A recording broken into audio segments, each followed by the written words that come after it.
Hi, welcome everyone. Someone who bought this car several decades ago as new had a tough nut to crack because as a price alternative to this Alfa, you could buy a BMW 5 Series or a Mercedes W124 in Germany for a very similar amount. Did he make the right choice by buying the Alfa? That's exactly what we'll talk about today with Kamil. I invite you to the test of the Alfa Romeo 164.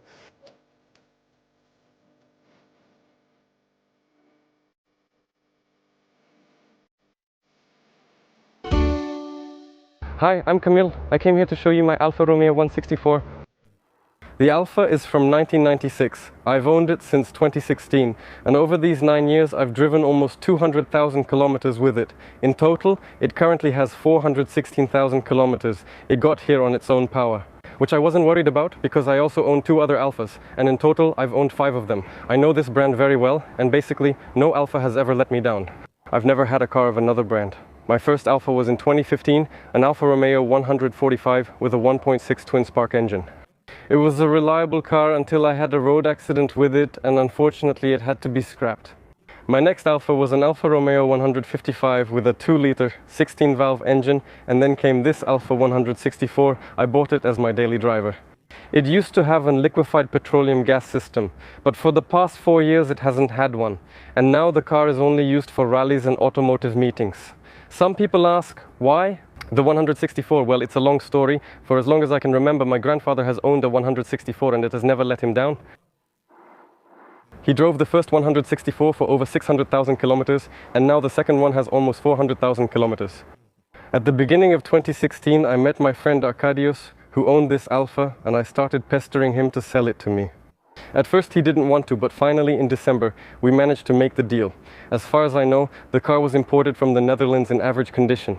When I bought it, it served me for 5 years without any major problems or breakdowns, until the time it underwent bodywork and paint restoration.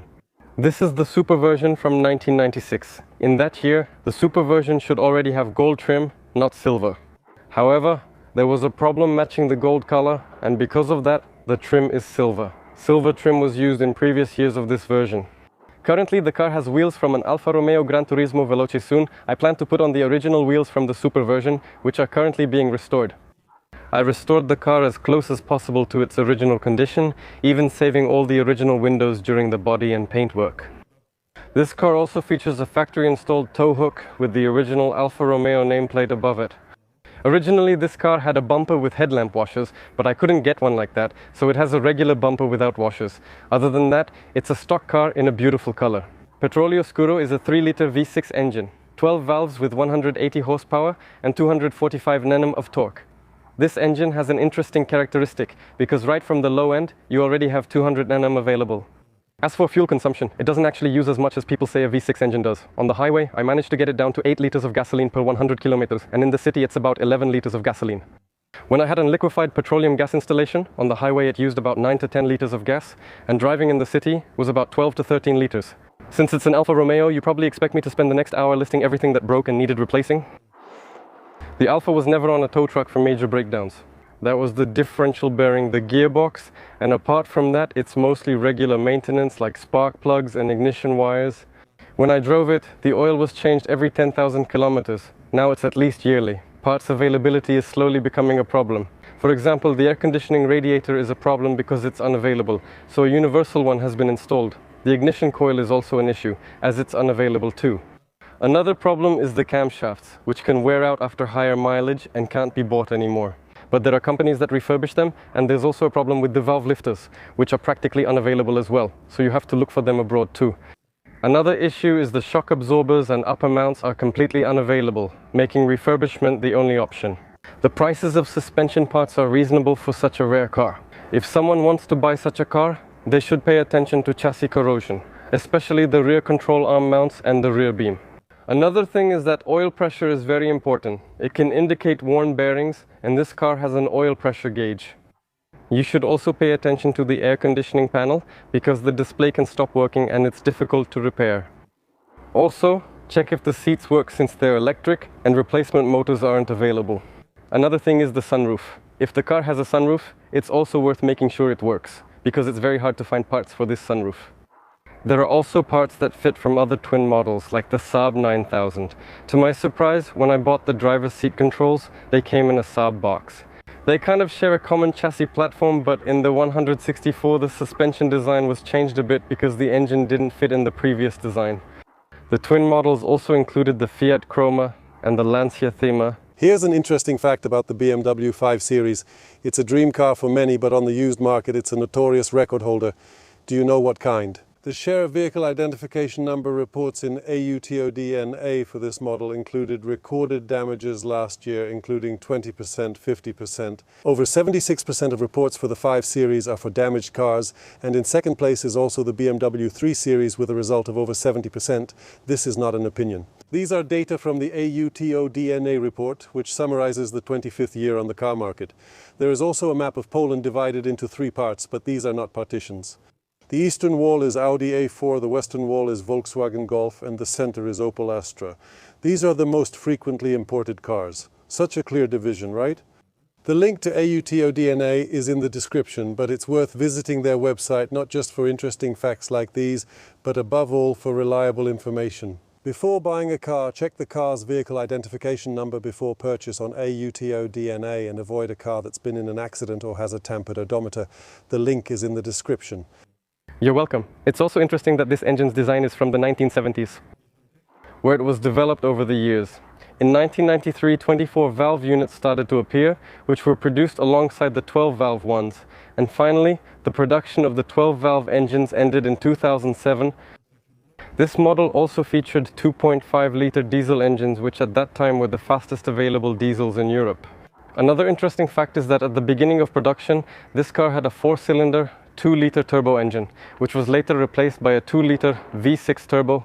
This model also had a 2-liter twin-spark engine, which is a completely different twin-spark than the one installed in later twin-spark models. In this model, it was an 8-valve engine and is considered a bulletproof unit. The typical version of this model was the 4-wheel drive version, which is very hard to buy nowadays. And if you can buy one, it's for very high amounts. We are inside the Alfa, and for its production years, it is very well equipped. It has automatic climate control, electrically adjustable seats, and heated seats. In some versions, the rear bench was also heated. The seats are the same color as the body, just like the carpeting.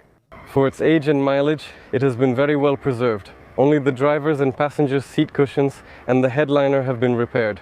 The steering wheel is original wood, and the gear shift knob is also wood, though it needs restoration, which I'll handle.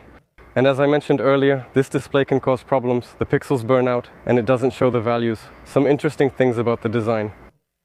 The climate control panel is like a piano. At first it can be confusing, but over time you get used to it. The seats are comfortable enough that you don't feel tired on long trips. The radio isn't original. A lot of people are looking for the original one, but unfortunately it's very hard to get.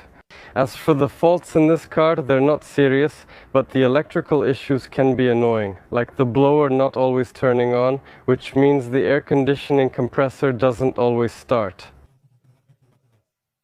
On the headliner, we have the sunroof controls. I haven't had any problems with it so far. An interesting feature is the mirror, which dims at night. An interesting thing is that on the dashboard, we have indicators for charging and oil pressure. Besides that, it's a very comfortable car for its production years. Referring to what Zakar OFF said, that for the same money you can buy a BMW or a Mercedes, this is the Italians' attention to detail. I don't think it's inferior to the Germans. From the moment I saw this car for the first time when Kamil drove into the parking lot, I dreamed about this moment, to take a seat in this car during the 2-meter guy test. But just to feel these velours in this 90s vibe. And I have to tell you, I feel good in here, but going back to the 2-meter guy test, let me just find it, because I'm looking for it live right now. Oh, here it is. We lift it back up. You can't pull it out. Oh, wait, you can put it a bit on your knees, and now I have quite a lot of space above my head. I have to tell you, it's worse than being squeezed in, because I can't fully straighten up. At most, I'll have to travel a bit lying down like this, but then I can't reach the steering wheel, and we're dealing with a really big car here. Well, I don't think any Italians thought about people who are 2 meters tall, that's all I'll say. But still, I'm buying this car with my eyes and senses. We'll get in the back in a moment, but first.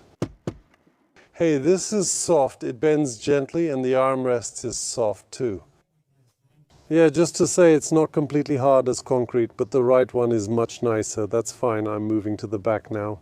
I was adjusting the cameras for this shot and Kamil was laughing the whole way, wondering how I would fit in here.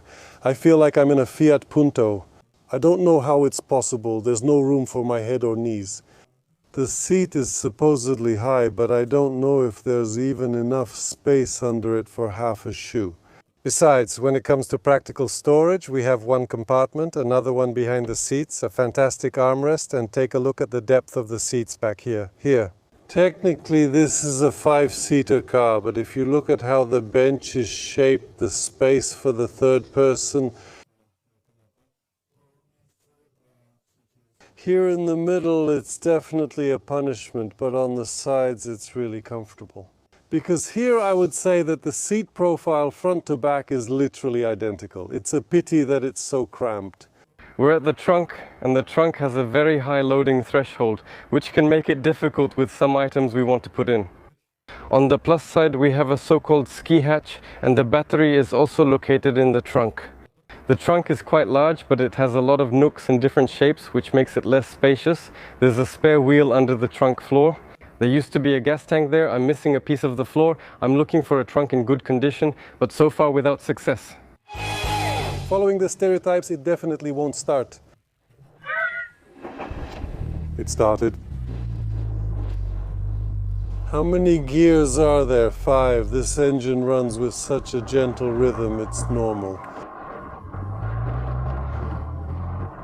Does it have those morning listeners? I don't know what happened. Yesterday I took it out of the garage and it started doing this. I think this is a setup. You did something on purpose so you could complain about Alf, but this gearbox is dramatic. For a moment, first gear wouldn't work. I couldn't get it into third gear. And do you see why? Because near the bottom of the clutch, there's some kind of shape on the floor that makes my foot land right on it. And there's still a bit of a piece there. There's still a bit left to press down. All right, but let's return to your story with the Alfas. It's fascinating. You've never owned another brand of car. What influenced you? Well, I think it was my grandfather who influenced me. Mainly, he always drove a 164.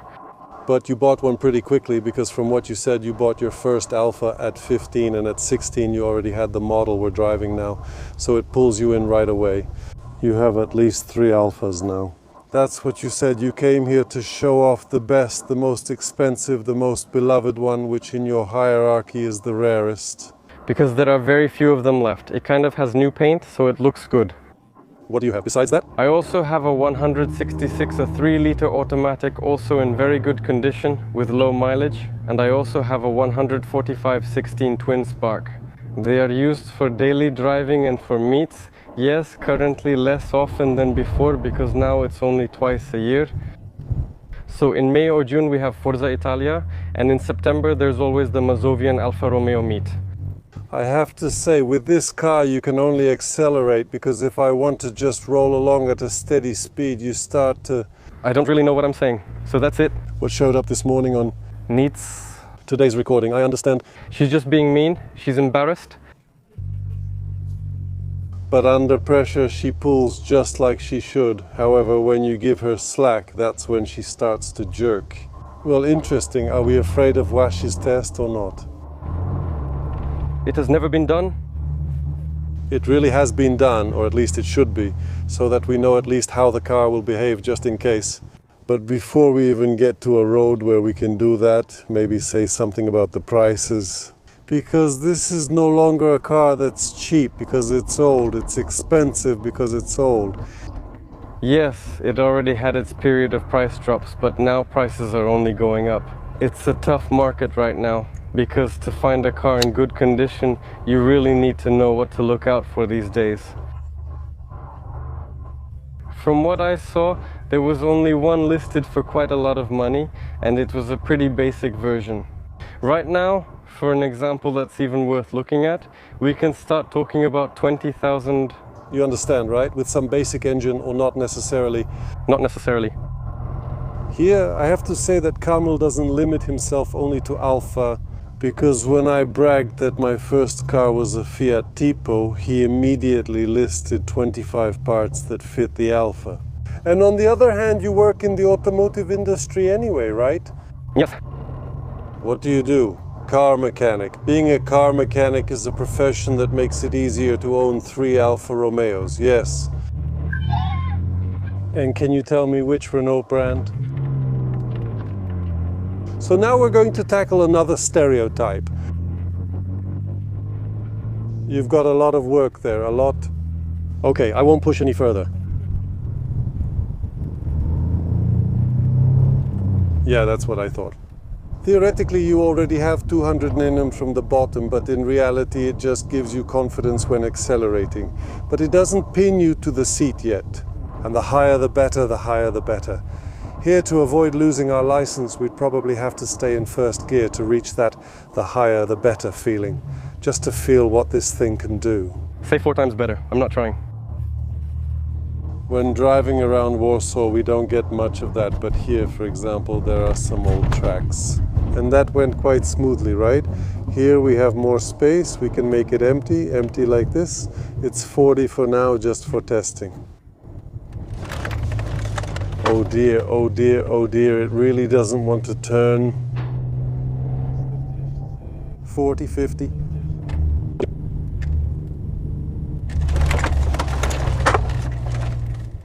The steering wheel is really stiff. I didn't do that test at all. Yeah, you know, jerking it a bit like that.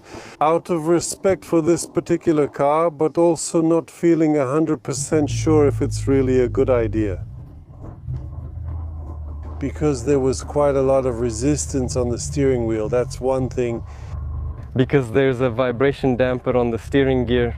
It was stiff. With a sharp movement like that, it offered quite a lot of resistance. But once you turned, it's hard for me to describe. I had the impression that it was like we were riding a narrow gauge train that threw us to the left, then to the right. And he didn't even lean much. Honestly, he just went one way, then the other without any big emotions. But I also wasn't sure what would happen if we were going a little faster. Or if I really jerked it hard and broke through that resistance and really turned it, you know, to the left side. So that it would really bounce, that it would probably behave confidently. So I won't comment further on the moose test because not much really happened.